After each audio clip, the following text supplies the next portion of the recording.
আজকে আমি প্রেজেন্ট করছি কেস প্রেজেন্টেশন অন অ্যানিমিয়া। প্রথমেই দেখো এখানে লেখা আছে কেস স্টাডি, কিন্তু এটা কেস স্টাডি না লিখে তোমরা লিখবে কেস প্রেজেন্টেশন।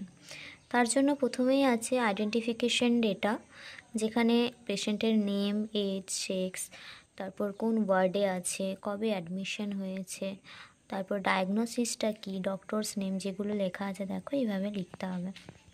তারপর হবে present medical history and past medical history. এবার পাস্ট সার্জিক্যাল হিস্ট্রি। এখানে আছে ফ্যামিলি হিস্ট্রি। ফ্যামিলি হিস্ট্রিতে এইভাবে একটা ফ্যামিলি ট্রি বানাতে হবে। ফ্যামিলি ট্রি কিভাবে বানাতে হয়, কি করে কি করতে হয়, ওটা আমি একটা ভিডিওতে বলে দেব, দেখে নেবে। এখানে আছে ফ্যামিলি ইনফরমেশন, যেখানে পেশেন্টের নেম, ফ্যামিলি মেম্বারদের নেম, ফ্যামিলি মেম্বারদের সঙ্গে পেশেন্টের কি রিলেশনশিপ, তাদের এজ কত, এডুকেশন, অকুপেশন, ম্যারিটাল স্ট্যাটাস, তাদের হেলথ স্ট্যাটাস, ওইগুলো সব দিতে হবে। তারপর আছে প্রেজেন্ট মেডিকেল হিস্ট্রি, যেখানে মানে মেডিকেশন কি পাচ্ছে, ঠিক আছে, মেডিকেশন হিস্ট্রি, যেটা প্রেজেন্ট মেডিকেশন হিস্ট্রি, যেখানে কি মেডিকেশন পাচ্ছে, কি ট্রিটমেন্ট পাচ্ছে, সেগুলো লিখতে হবে। এরপর আছে সোশিও ইকোনমিক হিস্ট্রি, যেখানে হচ্ছে হাউজিং, যেটা লেখা আছে এইভাবে লিখতে পারো তোমরা। এখানে আছে পার্সোনাল হ্যাবিট। এখানে সেরকম এটা ইম্পর্ট্যান্ট কিছু নয়, যেগুলো বোঝাচ্ছে হেজি আছে যেগুলো, সেগুলো তোমরা যদি না লিখতে পারো না লিখলেও চলবে। যেগুলো বোঝাচ্ছে সেগুলো লিখবে। অ্যালার্জি, মেনলি অ্যালার্জি কিসে আছে সেটা তোমরা দিতে পারো। অ্যালার্জির জিনিসটা কী রকম ডায়েট খায়, ভেজিটেরিয়ান আর নন ভেজিটেরিয়ান, সেই জিনিসটা তোমরা দিতে পারো। এরপরে যেটা আছে সেটা হচ্ছে ল্যাব ইনভেস্টিগেশন, মানে ল্যাবরেটরি ইনভেস্টিগেশন কী করা হয়েছে। দেখো এরকমভাবে অ্যানিমিয়ার এই ক্ষেত্রে মেনলি এগুলোই করা হয়। পেশেন্টের বিএসটিতে এগুলো থাকবে, কী করা হয়েছে না হয়েছে রিপোর্ট, এগুলো দেখে দেখে লিখবে। তারপর আছে ফিজিক্যাল অ্যাসেসমেন্ট, মেনলি এখানে হেড টু ফুট অ্যাসেসমেন্ট করা হয়। তো প্রথমে জেনারেল অ্যাপিয়ারেন্স দেখবো আমরা, তারপর অ্যানথ্রোপোমেট্রিক মেজারমেন্ট মানে লেন্থ, ওয়েট, তার মিড আপার আর্ম সারকামফারেন্স, চেস্ট সারকামফারেন্স, এগুলো আছে। তারপর হচ্ছে ভাইটাল সাইন্স। এখানে রিফ্লেক্সটা এতটা ইম্পর্টেন্ট নয়, যেহেতু অ্যাডাল্ট পেশেন্ট।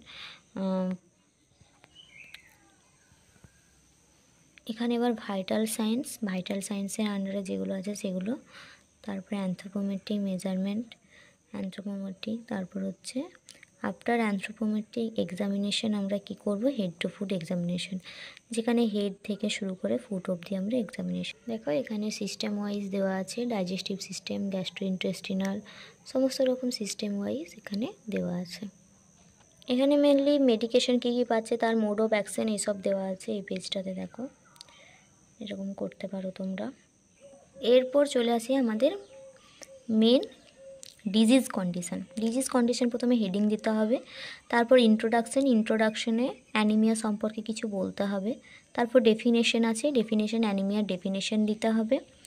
তারপর চলে এসো অ্যানাটমি অ্যান্ড ফিজিওলজি, এখানে মেনলি রেড ব্লাড সেল সম্পর্কে বলতে হবে, ব্লাড সেলগুলো সম্পর্কে। এখানে দেখো ব্লাড সেলগুলো সম্পর্কে বলা আছে। তারপর এখানে একটা ডায়াগ্রাম, আমি এখানে কিভাবে ব্লাড সেলগুলো তৈরি হচ্ছে সেটা সম্পর্কে আমি একটা ডায়াগ্রাম এঁকেছি। এটা তোমাদের অ্যানাটমি বইয়ে থাকবে, দেখবে অ্যানাটমি বইয়ে আছে। তারপর এখানে রিস্ক ফ্যাক্টর, যেখানে পিকচার ইন বুক, মানে বইয়ে কী রিস্ক ফ্যাক্টর আছে আর পেশেন্টে তোমরা কী পেয়েছো দুটো লিখতে। সেম এখানে এটিওলজিও তাই, পেশেন্টে কী পেয়েছো আর বুক মানে বইয়ে কী পেয়েছো, এই ফরম্যাটটা প্রত্যেকটা ক্ষেত্রেই হবে। তারপর চলে আসছে প্যাথোফিজিওলজি, মানে অ্যানিমিয়াটা কিভাবে হচ্ছে, ঠিক আছে। এখানে clinical manifestation, same picture in book and picture in patient লিখতে হবে। এদিকে চলে এসো, এদিকে আছে ডায়াগনস্টিক টেস্ট, এখানেও same picture in book and picture in patient লিখতে হবে। দেখো এরপর চলে আসি আমরা ম্যানেজমেন্ট 3 রকমের হয়, মেডিকেল, সার্জিক্যাল এবং নার্সিং। প্রথমে মেডিকেল ম্যানেজমেন্টটাও same picture in book and picture in patient করে লিখবে তোমরা, মানে পেশেন্টে কী পেয়েছো আর বইয়ে কী আছে। এরপর সার্জিক্যাল সেরকম কিছু হয় না অ্যানিমিয়ার, তার জন্য আমি এখানে নাথিং সিগনিফিক্যান্ট লিখেছি। দেখো এরপর আমরা চলে আসবো কমপ্লিকেশন। এরপর যেটা নার্সিং ম্যানেজমেন্ট আমরা বললাম, সেখানে নার্সিং প্রসেস লিখতে হয়, তো তার জন্য এগুলো হচ্ছে ডায়াগনোসিস, মেনলি অ্যানিমিয়ার এই ডায়াগনোসিসগুলো আমরা করব। দেখো এটা নার্সিং প্রসেস। ডে 1 3টে দিনের লিখতে হয়, ডে 1 ডে 2 ডে 3 করে। মেনলি ডে 1-এ মোস্ট ইম্পর্ট্যান্টগুলো প্রথমে দিতে হয়, তারপর আস্তে আস্তে বাকিগুলো দিতে হয়। দেখো এটা ডে 2, এটা ডে 3। সবার শেষে করতে হয় হেলথ টিচিং দিতে হয়, একটা প্রোগ্রেস অফ পেশেন্ট লিখতে হয়, কতটা প্রোগ্রেস হয়েছে। তারপর এদিকে চলে এসো, এখানে একটা নার্সেস নোট দিতে হয়, ঠিক আছে। তারপর এখানে সামারি, মানে পুরো টপিকটার একটা সামারি। তারপর হচ্ছে কনক্লুশনে একটা কনক্লুশন দিয়ে দিই, এখানে বিবলিওগ্রাফি, ঠিক আছে।